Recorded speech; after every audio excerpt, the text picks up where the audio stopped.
Hospital Porter's pride and dignity. Stop the New World Order. Welcome to Herpanmo TV and welcome to this UFO Disclosure 2026.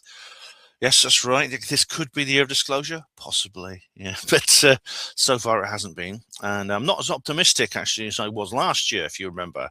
I know a lot of you will take the mickey out of me for that. First things first, happy May Day, everyone. It is May the 1st. I did not get up and go to May morning. This time. You may remember a few years ago I did a video, I think it was 2023. I actually did a video of May morning. I got up and I went down 5:30 in the morning when the sun rises. And I was there. This is an Oxford tradition that goes back hundreds of years where every May morning, every May morning is May the 1st, the early morning of May the 1st. Everyone gathers in the city centre and the choir singing from the top of Moreland Tower. And it's like it's a huge pageant, and students get drunk, and they used to jump in the river, but they don't anymore because there's been a couple of accidents. I didn't go there this time. I decided to have a lie-in instead and make this video. So that's what I'm going to do. Many thanks to, you probably already know this because I've featured it before. Many thanks to Sweeps Fox for the title image of Max Boyce. And it's really a great image, which I just thought it looks cool. I just wanted to use it because it looks so cool. I've used it before, but I wanted to use it again.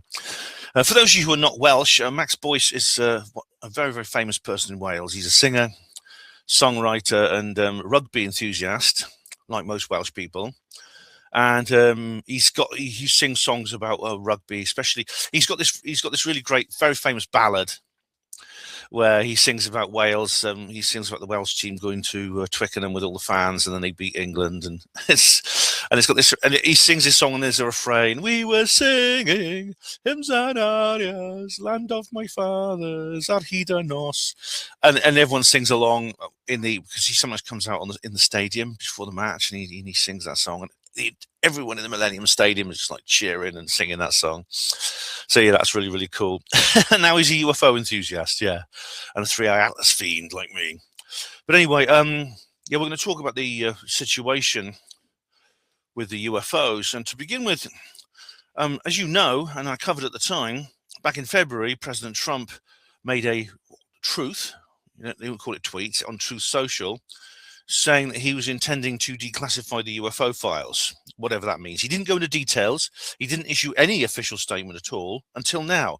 So what happened was he actually said this the other day.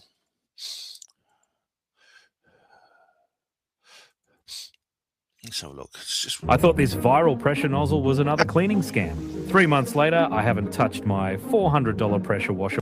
Well, thank you very much. We have some people that have captivated the attention of the whole world, not just our country, the whole world. And they're very brave. And there was a lot of rocket under them. I never saw anything like that.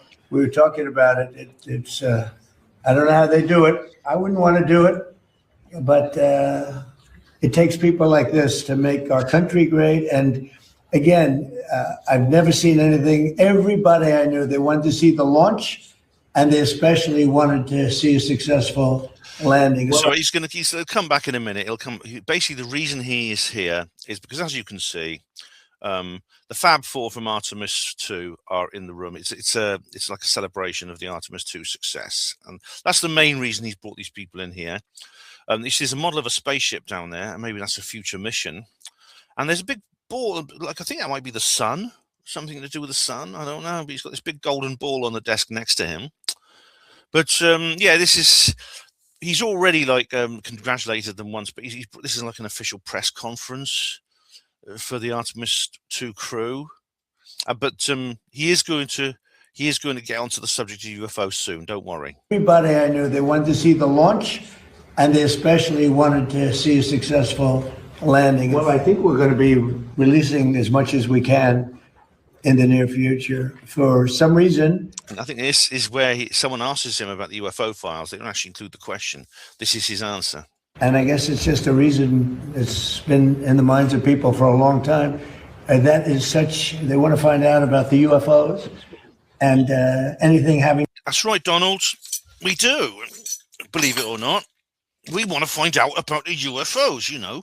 Some of us are bloody obsessed with it. Not me, of course, I'm sensible, but other people. I'm talking about other people, you know, naive people. To do with UFO or related material, and we're going to be releasing a lot of things from that we have. And I think some of it's going to be very interesting to A people. lot of things that we have, and a lot of it's going to be very interesting to people. Again, he's not going into details here. I think it's interesting, actually, that Sean Kirkpatrick sort of came out of his hibernation hole a little while ago as well, which is quite extraordinary. I don't know if that's a coincidence. Well, I've interviewed people, my first term primarily, but I interviewed some pilots. He mentioned the pilots. He did say back in his first term that he's spoken to possibly David Fravor, Alex Dietrich, about what they'd found, Ryan Graves, about their own experiences. He changed the subject, though, in that famous interview where he's talking to this BBC journalist, I think it is, and he says, yeah, but the pilots are really great. He changes the subject and starts talking about how great the pilots are and things like that. I hope you can see this. Yes, you can. Very solid people. And they said they saw things that you wouldn't believe. So you're going to... Yeah, why shouldn't we believe them? They're solid people. Presumably we trust their judgment, or I wouldn't get on an airliner again because I'd probably get shot down. Because the pilots wouldn't be able to tell the difference between an enemy aircraft and my Boeing 767. So, yeah. Be reading about it. To get in there, you have to be very smart. You have to do a lot of things physically good. I think he's talking about astronauts, not ufology. That's my guess. So I would have had no trouble making it. I'm physically very, very good. Maybe a little bit of a problem. I don't know. I'm sure. We'll have to try it sometime. Is a president allowed to go up in one of these missions? We can get working on that, Mr. We'd have no problem, right? We can launch more rockets. That's Jared Isaacman right now, the head of NASA. He's there too. He's working on a plan to capture an asteroid, and Avi Loeb has implored him to actually capture. They want to actually intercept and bring an asteroid out of its trajectory. Although he could probably use his ears for that, actually. He could pick up alien signals with those ears, couldn't he? The opportunity. We'll have to try it. Congratulations very much. And by the way, the families are over here. Beautiful.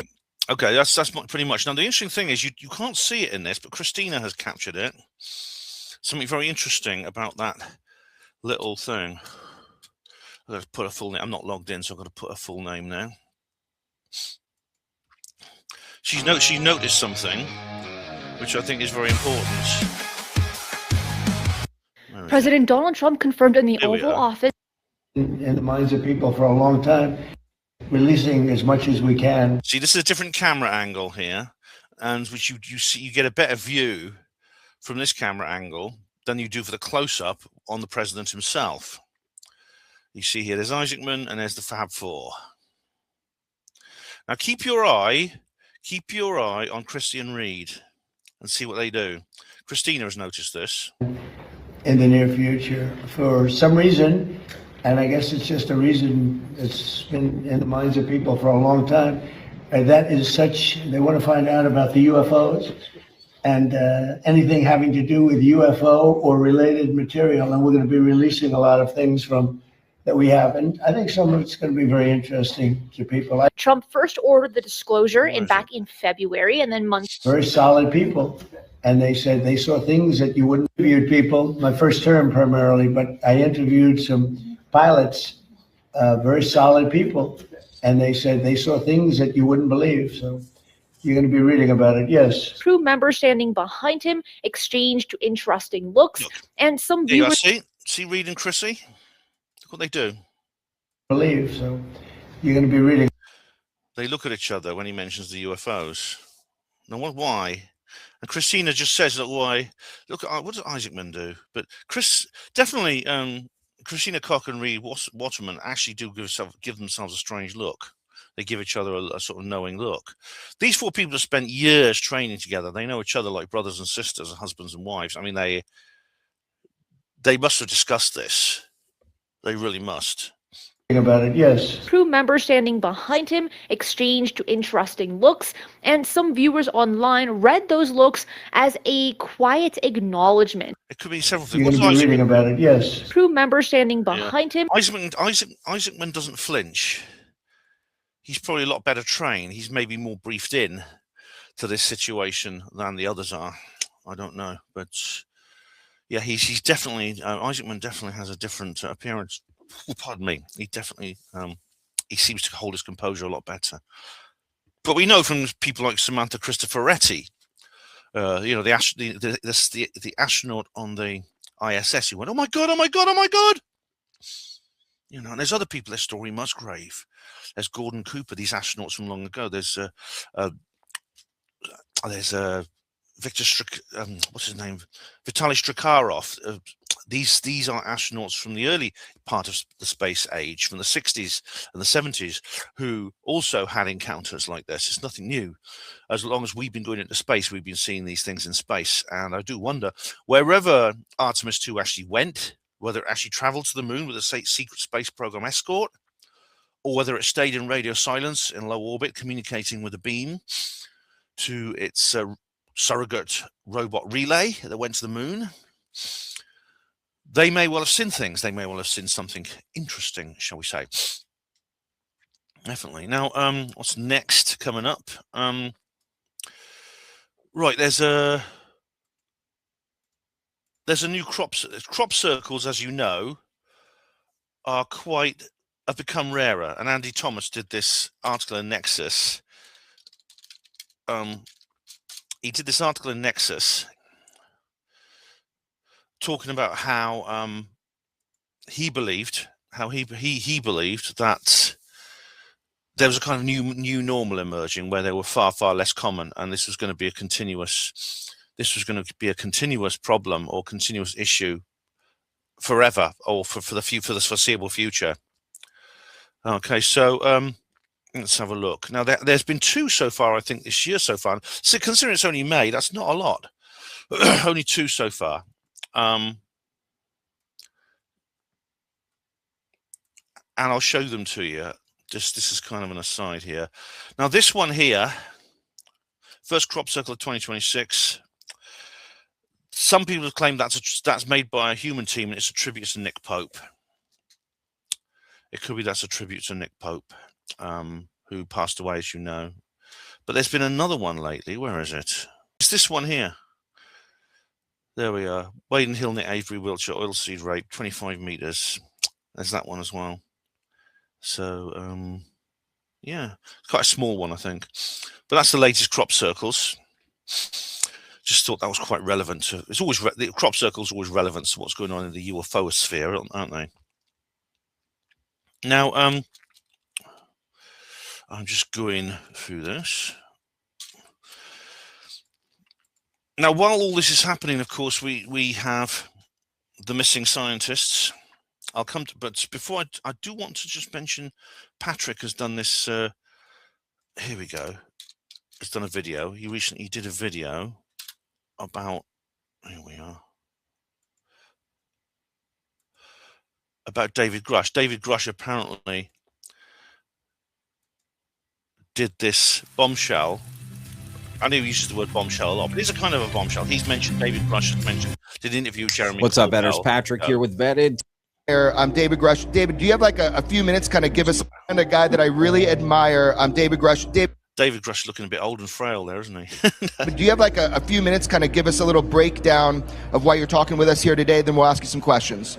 And I want the American public to be comforted that the universe is teeming with life, it seems, and readily able to be explored. And the U.S. government does have a lot of information that I think will inspire Gen Alpha and Gen Z and the American populace at large. And so he's been cryptic, a bit like the president was. It will be a new era. It'll be a little uncomfortable. There'll be some truths that will be a hard pill to swallow, but I think it's ultimately a good thing to get this out there. And I think the people of the world and the American public will be very happy to understand their place in the universe. He hesitated a bit there. He needed to think about what he was saying, so to speak. I hope for the best, and I think there's a high expectation for the president to deliver. And I think if he does reveal everything that I came in contact with, he's going to go down in history as a great figure historically, regardless of your political persuasion. Well, that's interesting because, other people have said this. Jim Semivan said something similar. Oh, sorry, Chris Mellon said something similar on News Nation. He said it's not going to be a nothing burger.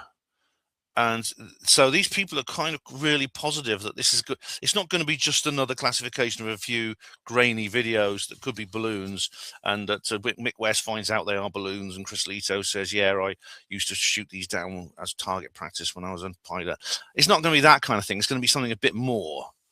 That's the impression I get from listening to Grush here. And personal opinion of the president. And Sleeping Dog is coming, come hell or high water. The kid Michael Lazowski. Oh, right. This is Corbell has a new movie out called Sleeping Dog as well, and indeed Patrick on Vetted actually does a little run breakdown of the trailer, which we're not going to bother with today. But it's kind of let's make you wonder if this is just more hype. I mean, sure, the backslappers are going, it's just a nothing burger, man. Well, what's that catchphrase they always use? I'm calling BS on this, man. I'm calling BS on it because I'm so superior and I'm so much better than you who've all been taken in, man. But is it? Is it? You see, it's a bit difficult when you have this sort of like machismo to do with the backslapper world. It's difficult for people even to commit to the possibility, because there's so much emasculating scorn poured on people who are not 100% cynical about absolutely everything. Which is why I don't think I'm someone who cares about that particularly, because I mean I'm much more independent. I think I'm more independently minded than most people, in all modesty. But I don't care. I don't give a damn about that. But a lot of other people go, well, I don't want to be naive, man. There's one thing that backslappers can't handle, and they can't deal with, and they will lose their minds over it. If they believe they themselves have been fooled, they can't bear it. They will literally go into some kind of apoplectic seizure if it ever happened. They're terrified of that, which is why they cannot commit, and why everyone else wants to follow in their footsteps, because of this this kind of like peer pressure. But it's not all roses. I mean, it hasn't happened yet. Trump hasn't said anything yet. Trump has. This is a reiteration of what he said on Truth Social like 4 months ago. That's all this is. And what David Grush says there is interesting, and what Chris Mellon said. What was it Chris Mellon said? I'm not going to watch. I don't know if it's worth. If there's a clip short enough, I'll show you. Here we go. We won't watch this whole thing, but I can show you a bit of it. This is Chris Mellon on News Nation. I think he's talking to Chris Cuomo here. You're watching That's not Chris Mellon. Billie Eilish. But did you? Let's get some perspective from someone who knows. Always a pleasure. My pleasure. Thanks for having me. So where is the cynicometer on whether or not cynicometer? There's a good one. That's the backslappers are way up on that. This time we will get what is promised, and it will be a meaningful delivery?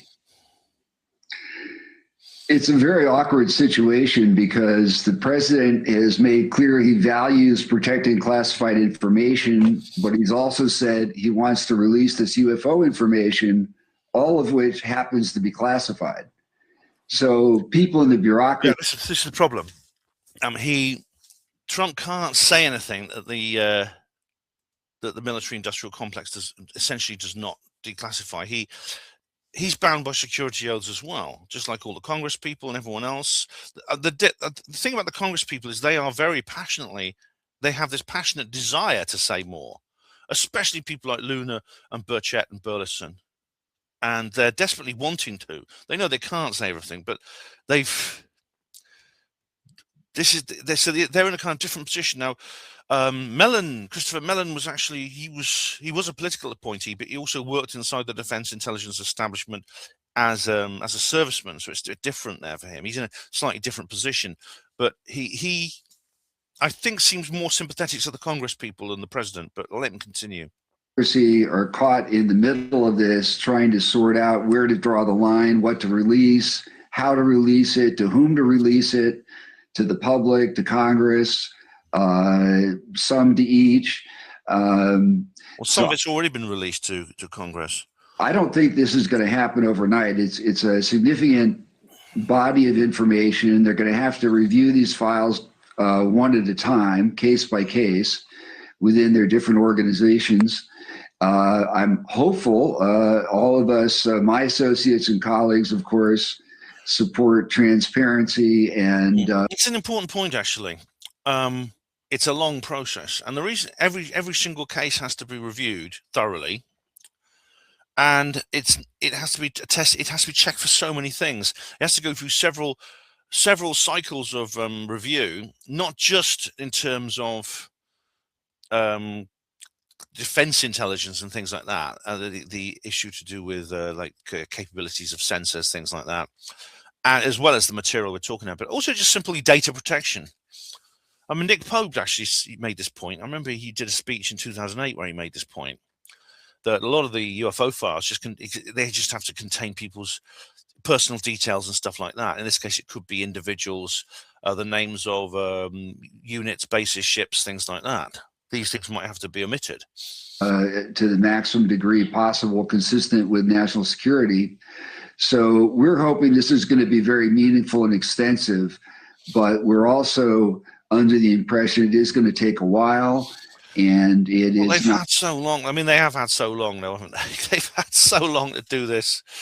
I mean, it's you don't have to go through every single case file just to tell us there's something there, just to tell us that we weren't all crazy. There are aliens. There's decisive evidence. They just have to say that. They just have to say this decisive evidence does exist. Decisive physical forensic proof of this does exist. Now, I won't play it, but I won't play it because you've got to watch the whole thing. Really, go to Patrick's channel. Now, Patrick has become a right backslapper lately, and he actually says it's maybe they're just going to tell us, well, there's something out there and there's something spooky and weird. We don't know what it is, but we don't have any sources in hangars. We don't have any aliens in the freezer. And of course, if they say that, we won't believe them. The ufological community will not believe them, apart from the backslappers and the skeptics, like Patrick. They won't believe. We won't believe them. And the thing is, we would be right not to believe them because they do have those things. And if they don't tell us that, I mean, they could actually tell us that they have these things without revealing the details. Obviously, there'll be a lot of pressure on them to give us more details. But what Mellon is saying here is not quite accurate. I think you can simply say something exists and tell us, yes, we have decisive physical forensic evidence. Say it in an unequivocal way, not just hinting at it like Elizondo has done. You actually say it unequivocally from an elected official like the president. And then it'll be very, very difficult then for the usual skeptic backslapper line of, oh, it's a nothing burger, it's just grifting, man, and things like that. You can do that without revealing all the details. You don't have to wait till every I has been dotted and every T has been crossed and then say, okay, here's the aliens and we have all the files here. You don't have to do that. Let's let him continue here. Not necessarily going to be as extensive as many people might want to see. Oh, yeah, I gathered that, Chris. I gathered that. Here's the weird thing, or one weird thing. How do you explain it to so many in the media and even in Congress and in positions of power who believe that this is a complete farce, that there is nothing there? How do you deal with them believing that when at the not many people in Congress think that these days, mate. same time, they won't release any information because they say it's classified and they can't do it without violating national security. If it's a nothing burger, why wouldn't they just come out and say, look, I don't know where you people got all this craziness from on the internet, but here's what it is. Here's what we're looking at. And that's a good question. No, that's I think that's Hegseth there. Yeah. There's nothing here. Move on. Exactly. Yeah, that's Rubio, and that's is that Gates or Hegseth? Anyway, this is them here talking about stuff. Rubio appeared in Age of Disclosure, of course, but Chris Cuomo's just asked a really good question now. If there's nothing to it, why do they spend so much money investigating it? Why do they go to so much time and effort to tell us these things don't exist?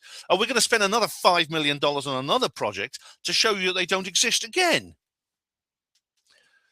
They've been doing this since the 1940s.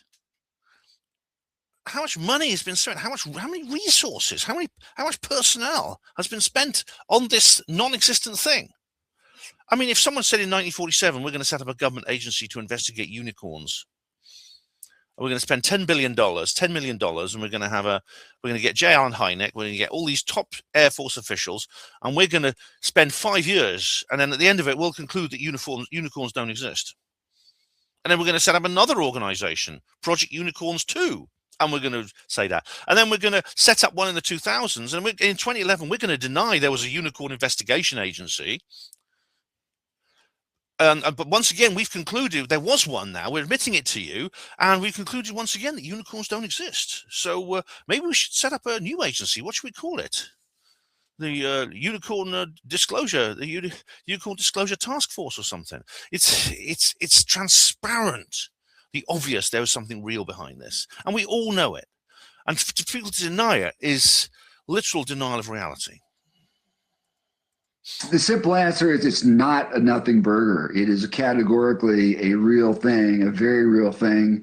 And the people that take the time to listen to and speak with our F-18 pilots and other military personnel who've had firsthand encounters, talk to the radio operators, talk to the radio technicians and so forth, you come to realize pretty quickly that this is very much for real. And not only that, there's a lot of activity that's occurring over and around our military facilities. And in some cases, yeah, we get the idea. You see what I mean? This is there's a lot like commentary on. There's a lot of commentary on this matter now, and the fact that Trump has actually reiterated his commitment is significant. I actually kind of gave up on that whole idea. I thought he's never going to say anything more. He's never going to tell us anymore. I don't think. I think that's kind of. He made this little truth and just left it there. And I thought it's just him offhand. You know, he's just said this offhand, and now it's going to kind of like just be forgotten. You know, that's what I thought. But at the same time, you know, now, the last time I did a UFO disclosure video, it was a while ago. It was, let me have a look. I keep having to go back to my notes. It was actually back in February. I did a UFO disclosure video. It was called "Bring Neil Home." It followed the disappearance of Neil McCasland.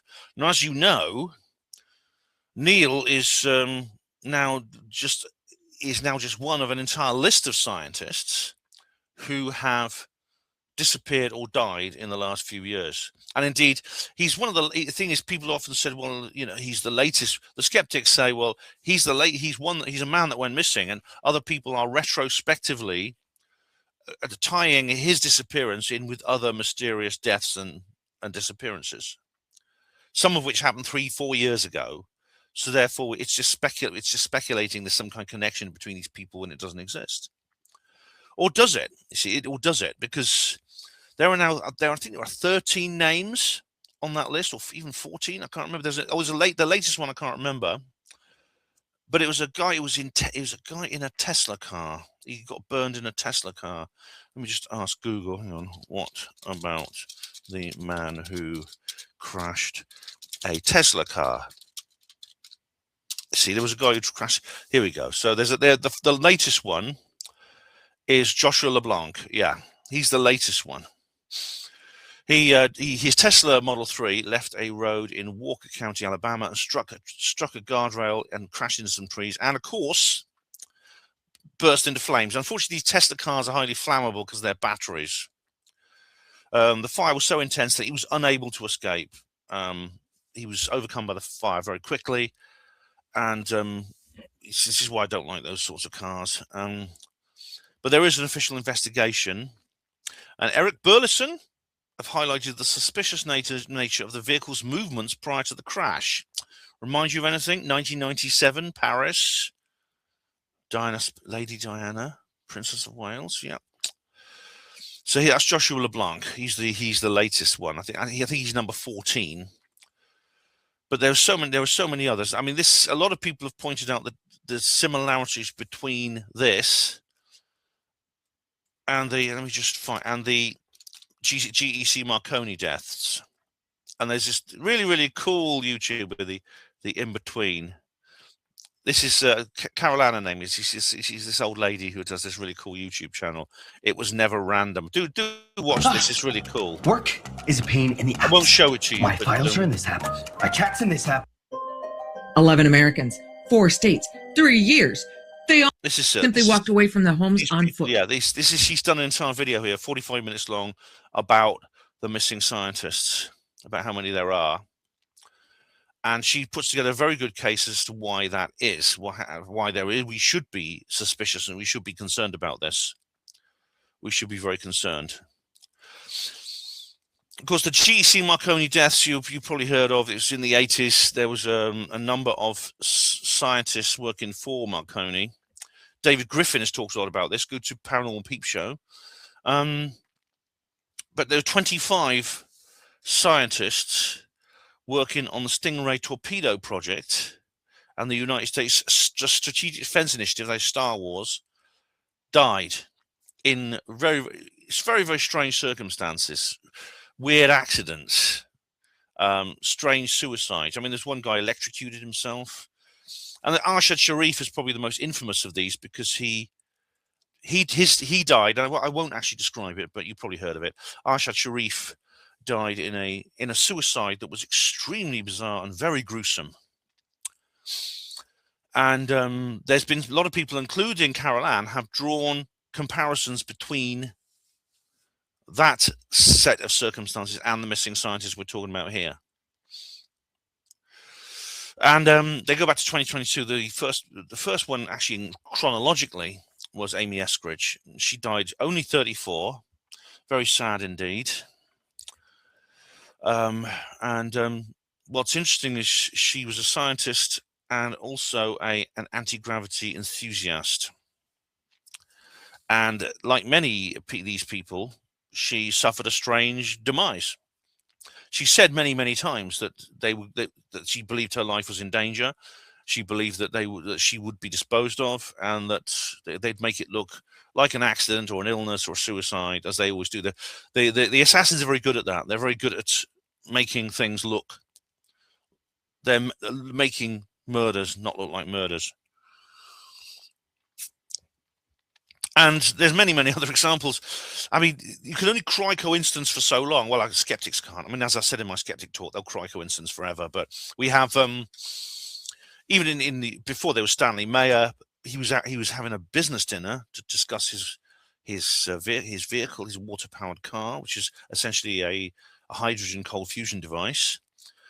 And he was poisoned. He was poisoned in this restaurant. Eugene Malev was beaten up by some burglars in his home. Bruce De Palma was killed in a mugging, although nothing was taken from him. And other people have had their lives ruined. John Searle was put in prison. Many people have lost jobs, careers, found themselves facing criminal charges for things they haven't done, stuff like that. Ning Li struck by a car.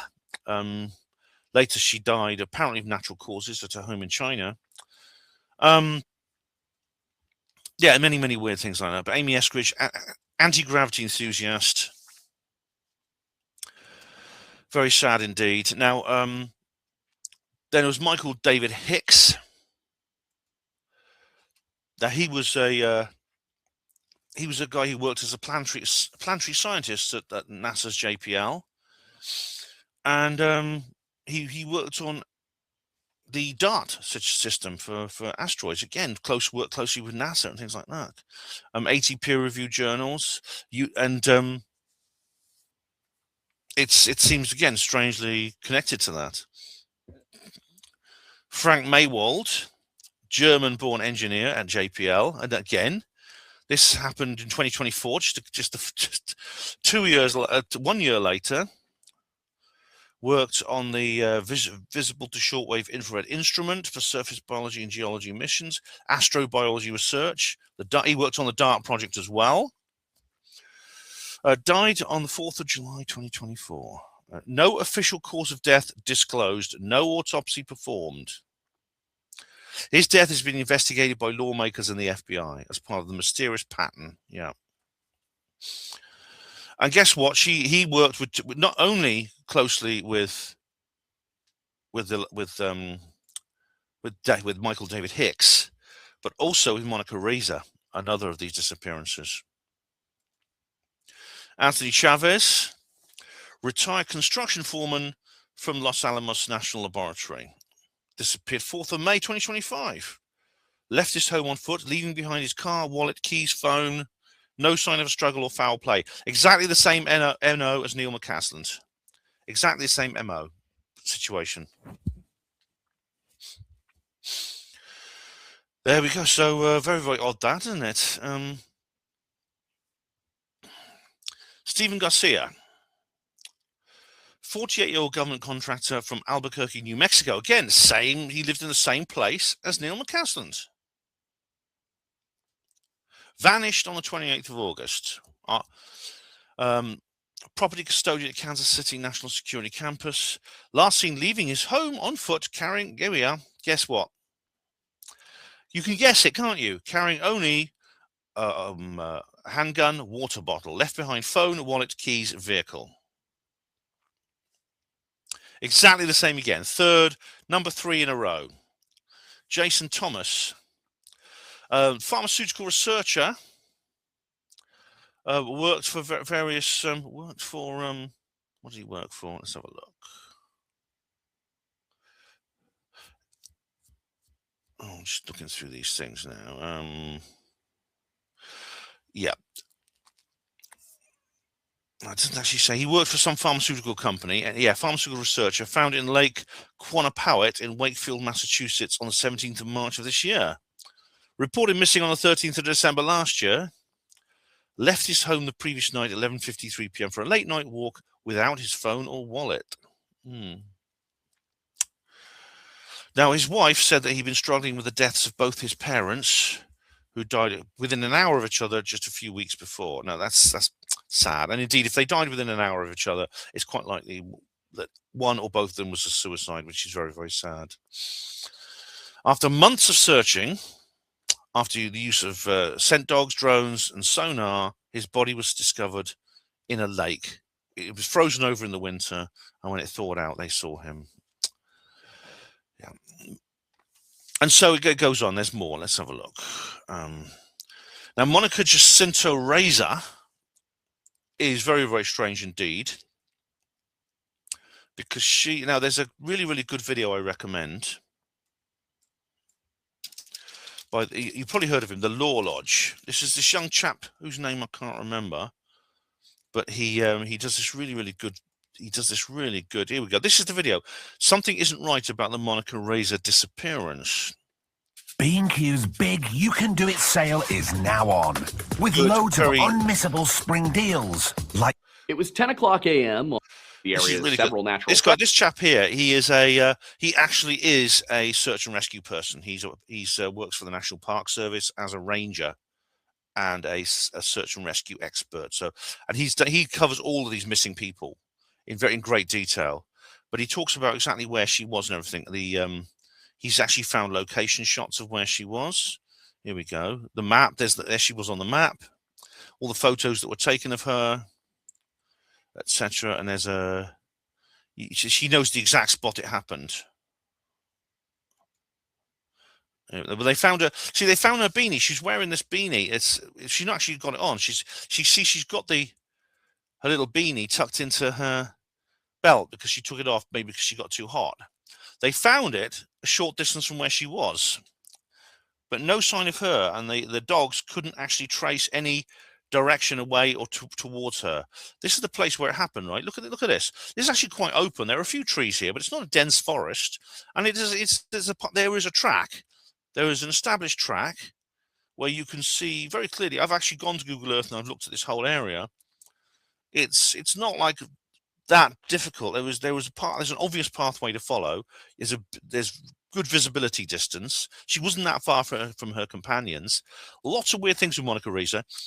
Monica Reza's disappearance is the strangest of all because it's very Paulidian. It's not like the others.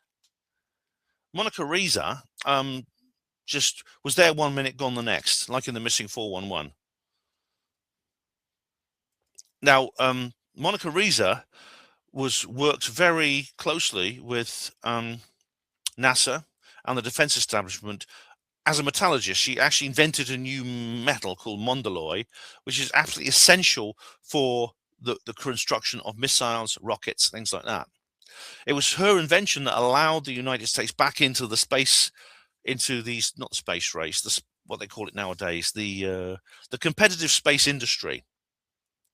Because, like, for a couple, ever since the space shuttle sort of like fell out of favor, the US has been dependent on Russia for getting into space. I mean, in the 60s, they'd have, Kennedy and would have, Kennedy and the others would have gone, "Oh my God, what are you talking about? Yeah, US needs Russia to get into space." But yeah, they were going up. They were having to use Soyuz rockets to get into space, things like that.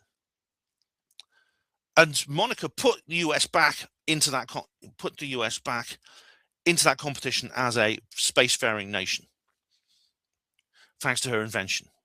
And then she just disappears. I'm not just walks out of her home without her phone and wallet and things. She literally just, whoop, she's gone. That was the strangest one of all, I think. Now, Melissa Casillas, now she works at another person from the Los Alamos National Laboratory. She works in the clerical side of things. Disappeared at the age of 53. Again, this one I don't think is particularly mysterious. Because she was seen on this is what the others weren't seen on CCTV. I mean, McCaslin, they can't find any ring camera footage of anything of him. The police have been going around looking for witnesses and doorbell camera footage and things like that, asking people to hand over their tapes and stuff like that. And there was some I must point out, I did point this out before and I'll point it out again, there appears to be some deliberate obfuscation with McCaslin, as if someone wanted to hamper this entire investigation, because they found like a jumper or a shirt up in the mountains which they thought might be his. They just found it, just this shirt that happened to be there, but without confirming it that it was his. They immediately put this out as what he was wearing on the day. So everyone has been told now, all the witnesses are told, look out for this man wearing this blue shirt or this blue jumper. So everyone's sort of combing through their doorbell camera footage looking for a guy with a blue jumper walking past. And then they announce, actually, no, he wasn't wearing that. So you got to go and look through. Then we got to find out what he was wearing, and you got to go and you've all got to go and have another look at all your recordings and things like that. So I suspect that that seems to be like deliberate obfuscation in my view. But Monica Casillas, I think it appears that what this looks like a standard issue, but just her running away. Now, we know people do. Children often run away, but sometimes adults do as well. And they'll simply, without telling anyone, they'll just leave everything behind and they'll disappear. They'll just go somewhere else without telling anyone where they're going. This is usually because they want to start a new life. A relative said she was experiencing a huge amount of stress related to financial issues and decided to run away. And indeed, she was spotted on several CCTV cameras walking out of the area. It's likely she wanted to just go away. Maybe she had another guy out. Maybe she decided she had another man and couldn't bear to tell her husband. Things like that. Yeah, could be something like that. And so the next one is Nuno Loureiro. Now, I've covered this before on Third Rail Radio. Nuno Loureiro shot on his doorstep. Now, he was a leader of the Plasma Science and Fusion Center at the world famous Massachusetts Institute of Technology. The killing was because the killing was followed by, there was the Brown University shooting where a man walked into the university, into the engineering building. He was a former student there and just started opening fire. He started shooting with a pair of pistols, killed 2 people, injured about 11. It happened the same day as the Bondi Beach shooting, within hours of it, and so it didn't get much coverage because of this atrocity in Australia. Then he disappeared for 2 days. Then he went up to Nuno Loureiro, the head of the Fusion Power Center. Again, this connection to free energy, just like Amy Eskridge, and just shot him dead on his doorstep. And then he ran away, he went and hid in this lockup, and then eventually he recorded a long manifesto without explaining why he did it, and then shot himself before the police could get him. There's an assumption that there was some personal issue here because the 2 men knew each other. The suspect, Claudio Manuel Neves Valente, another Portuguese national, he and Lorero knew each other, so it's assumed there was some kind of personal issue. There was some kind of personal issue between the two of them. That's the assumption. But I do wonder about that. The Carl Grillmeyer, this is strange. He was a retired Caltech astronomer and astrophysicist. Something weird happened because he a few weeks before his death, he noticed there was this bloke hanging around who was like sort of prowling around his house carrying a gun. And they called the police. They arrested this guy. The guy told the police, "Oh, I was looking for the post office and I took a wrong turn." And the police believed him and they let him go. 2 weeks later, he turns up on Grillmeyer's doorstep and shoots him. What's the exact case? Let's have the exact case. Yeah. He was fatally shot again on his front porch in Llano, an unincorporated community in Antelope Valley, California. 6:10 a.m. He died from a single bullet wound to the chest. Freddie Snyder killed him, charged with murder. Yeah. Snyder lived a few miles from his residence and had a history of trespassing on Grillmeyer's property. There we go. Yeah. In fact, it was back in Christmas 2025, he was arrested for that issue. Very, very strange. That's Carl Grillmeyer. Joshua LeBlanc, I've already discussed. He's the most recent that added to the list. And then Ning Li, I've spoken about before. A Chinese lady who worked for the U.S. Department of Defense on various projects. Now, Andrew Johnson has discussed her in great detail, several other people, because she was a brilliant lady who had this very she was into anti-gravity, like Amy Eskridge, things like that. Now, she disappeared a long time before her death, but her disappearance was different because she just, like I said, she did something similar to Monica Cassias. She just sort of left her old life. So Melissa Cassias, she's a bit like Melissa Cassias. And then she started, but then someone managed to track her down. They found a phone number from her through some private investigator. They called her and one of her old friends, and she said, "Look, I can't speak to you, but I'm working on a covert project for the U.S. Department of Defense." That's all she said, and I believe her. Then she was run over by a car and seriously injured. She retired and went back to China, where she died. But then there's been another missing sign. There's been another. I don't know. I don't think this counts as. It's not exactly. This is not actually canon. This particular individual, because the circumstances are very different. But we're talking about Matthew James Sullivan. You've probably heard. I think you've all heard of Matthew James Sullivan because he has been referred to many times in the last couple of years with no one mentioning his name. No one has mentioned his name, but he was talked about many times as one of the anonymous whistleblowers that Lou Elizondo and David Grush talked about. One of the people they were interviewing in the hope that they could take part in one of the congressional hearings from what they knew about UFOs. And this is where this really pisses me off, because the fucking backslappers have spent the last 3 years denying this man even exists. Elizondo made him up, man, because he's a grifter. And all the naive people believed him, and I didn't, because I'm a backslapper and I'm not naive and I'm better than everyone else, right? Well, how much has that crap poisoned the well, muddied the waters, stirred things up, muddled up the whole situation, and it's and been generally very unhelpful and very it's been a problem that has needed to be solved, which didn't have to exist. In the process of getting these whistleblowers to come forward to Congress, persuading them to come forward and speak. And when Elizondo and Grush and even journalists like George Knapp and Russ Coulthard are trying to persuade these people to speak out, and then they see what people are saying in the UFO community, and saying, looking at what these ufologists are, so how encouraging these ufologists are. Well, not all of them are they? Because the backslappers are saying, "Oh no, man, I'm calling BS on this. I'm calling BS. Elizondo made him up. He doesn't exist." All right, well, the man you've spent the last 2 years saying doesn't exist is now dead. And Elizondo can now reveal his name and reveal his identity. We all know who he is because he died. You happy now? Bastards. Matthew James Sullivan, former Air Force intelligence officer. Previously a key witness for congressional investigators.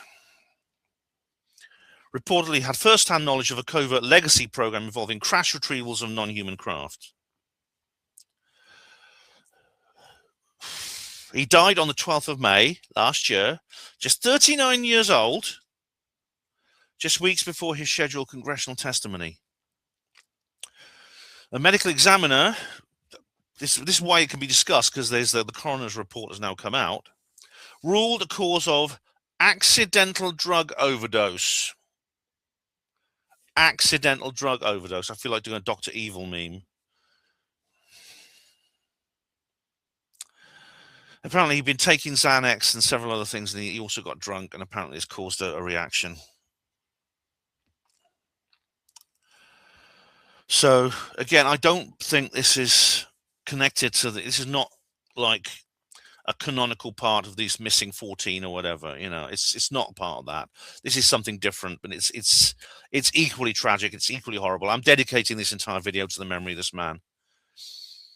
But don't be surprised. I mean, when people like Elizondo and Grush and George Knapp and Wes Coulthard try and persuade people to come forward and speak, and they say, well, we don't really want to do that. Don't be surprised, because when they get all this crap from the backslappers, they get all this self-aggrandizing, self-glorifying cynicism from the backslapper community.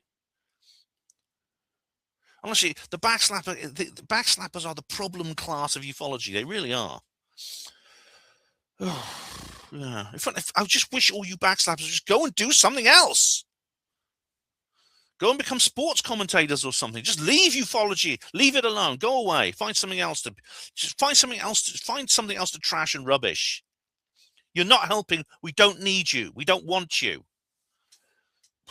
Well, I'm angry now. I think I'm angry because I had to go at Andrew Johnson the other day. Yeah, it's quite.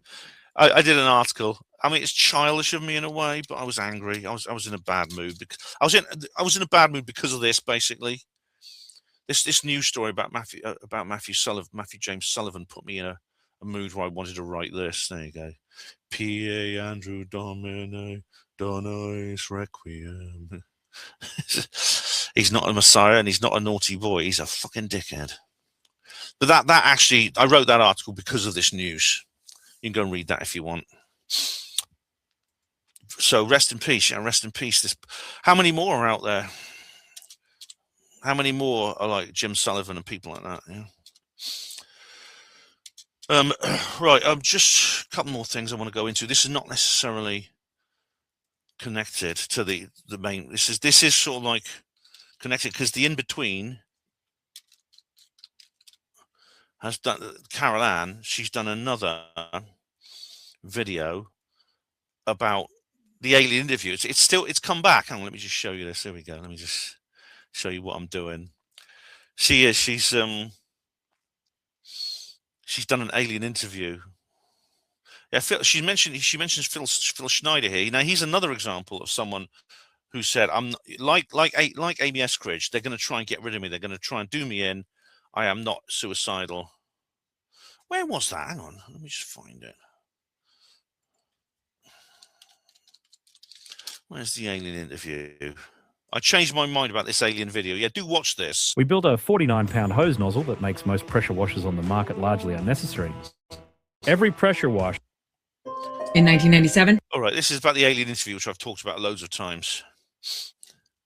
But she does like this thing. You remember this?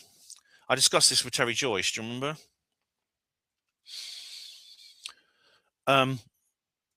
She's covered that, and she's taken like she's taken a very good stance on it, because she didn't believe it at first. She thought it was all nonsense, but she has actually come around about this issue in pretty much the same way, and she's made a lot of the same points that I have. And she's spoken to John Stewart, of course, who I've interviewed, and Andrew Burlington. Now, I think I mentioned this, but Andrew Burlington and I fell out because he basically said it's John Stewart or me. He became so anti-John Stewart that he said that you can associate with John Stewart or you can associate with me. I'm not going to. I want nothing to do with you who have anything to do with Jon Stewart. I said, okay, I choose him. And so we fell out. But I did actually swallow my pride, and I sent him a link to that video. I don't know if he's seen it, so I did actually contact him and just send him a link to that video, because I think this is more important than anyone's personal feelings. But yeah, that's also coming up and about, so that's good. There's probably I've got a feeling I'll be making an update to this video very soon. Actually, I wanted to get this one out, so because of that. What else is there? Oh right, I don't think it's this Alien. This is we all know about Disclosure Day, don't we? There's another movie coming out that looks really good. The Backrooms. This looks really good.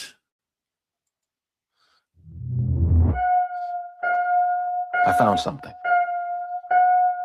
in the store. Okay. What did you find? I found a place. This looks good. Yeah. Look, I know. All right, that's not really. I suppose that's not really UFO related, but it's kind of spooky and weird. I'll be doing a review of that because that looks really good. That looks really good indeed. So now, what's going to happen next is anyone's guess. It's all up in the air right now, but progress has been made. Things have happened that I didn't think would happen, and there seems to be a lot of coincidental things coming about. You know what I mean? There's lots of coincidental happenings at the same time. So, for example, back in February, we had I said it was 4 months. It's not 4 months, but we had Trump doing his truth, McCaslin going missing. Then we had the coroner's report on Jim Sullivan, and we had all these other things, and then Trump has now reiterated what he tweeted back in February. Something is going on behind the scenes. I can feel an undercurrent. I can hear the sound of wheels in motion,